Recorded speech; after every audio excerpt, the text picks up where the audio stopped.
Alors, quand il neige comme ça, évidemment, il faut aller déblayer, il faut aller pelleter, mais ça prend des trucs. Il faut bien pelleter parce qu'il y a des dangers de blessure et on va en parler avec Marie-Hélène, qui est docteure en chiropratique. D'abord, Marie-Hélène, il faut éviter ce genre d'accumulation-là. C'est peut-être un petit peu trop. C'est un peu exagéré. On a peut-être attendu un peu trop. C'est un peu exagéré. Effectivement. Bon, avant de pelleter, de toute façon, ça prend de bons outils, ça prend une bonne pelle. Il faut aller avec du plastique, de l'aluminium. C'est des matériaux qui sont faciles à utiliser. On veut une pelle qui a un manche qui est assez haut, mais pas plus haut que nos épaules. Okay. Ça, c'est un bon truc pour bien acheter sa pelle. Puis une pelle courbée comme celle-là. C'est un outil qui peut nous aider au niveau ergonomique. La prise est plus facile, donc ça nous aide à mieux lever notre charge. Là, j'exagère un peu parce qu'évidemment, on ne pelletera jamais une montagne de la sorte, mais avant de s'attaquer à une bordée de neige, est-ce qu'on doit s'échauffer? Pelleter, c'est une activité physique qui est exigeante. Donc, c'est important de bien se réchauffer, de bien se préparer avant de le faire. Donc, on veut bouger tranquillement, on marche sur place, on court sur place, des petits sauts, monter, descendre nos escaliers. Donc, juste pour activer la circulation sanguine puis se préparer. Qu'est-ce qu'on doit éviter pour, justement, se blesser? Le dos n'aime pas la torsion. Donc, c'est sûr que pelleter en tordant son dos pour jeter la neige... Alors, si je fais ça comme ça, là, puis j'exagère, là, mais je fais ça comme ça. Exactement, ça, c'est le gros à ne pas faire. À proscrire. À proscrire. Donc, c'est très exigeant pour les disques, les ligaments, les muscles du dos. Alors, à ce moment-là, on peut se blesser, se faire une entorse lombaire, une hernie discale. Ça peut être extrêmement douloureux. Alors, la bonne méthode, ce serait?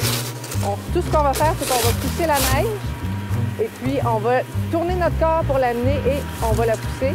On peut la lever un petit peu plus haut, mais l'important, on ne dépasse pas les épaules et on ne fait pas de torsion. Donc, autrement dit, là, prendre une pelletée puis faire ça comme ça c'est trop. Ça, c'est trop. Là, on peut blesser les épaules rendues là. C'est bon. Aussi. Est-ce qu'on doit travailler davantage avec les jambes? Parce que tu parles de neige mouillée. Parfois, la neige est belle, elle est légère.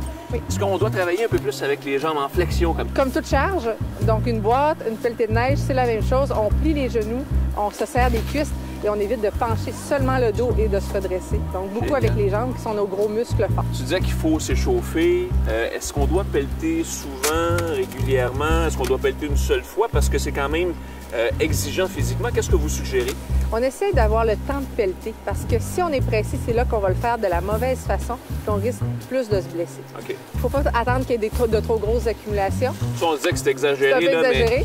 Mais évidemment, quand il tombe une petite neige comme ça, c'est léger, c'est pas mouillé, donc c'est parfait. Oui, exactement. Quand la neige est mouillée, quand c'est une grosse tempête, la neige est mouillée, la neige est encore plus lourde. Donc, il faut faire attention de ne pas surcharger notre pelle.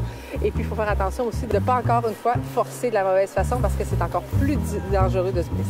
Et comme c'est exigeant physiquement, on brûle des calories. Est-ce qu'on doit s'hydrater un petit peu avant, un petit peu pendant? Même chose que pendant le sport. Donc, pendant, on s'hydrate, on boit bien.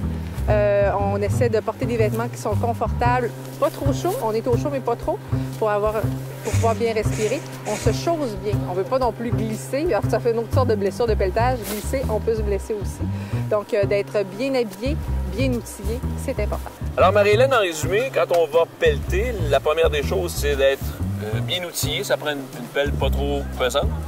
Ensuite de ça, il faut s'échauffer, si je comprends bien. Il faut pelleter plus souvent qu'une seule fois.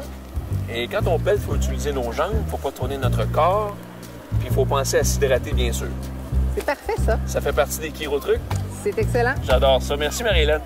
Merci à toi. Alors, faites comme moi, consultez votre chiropraticien. Ça fait tellement du bien. Pour tous les détails, consultez chiropratique.com.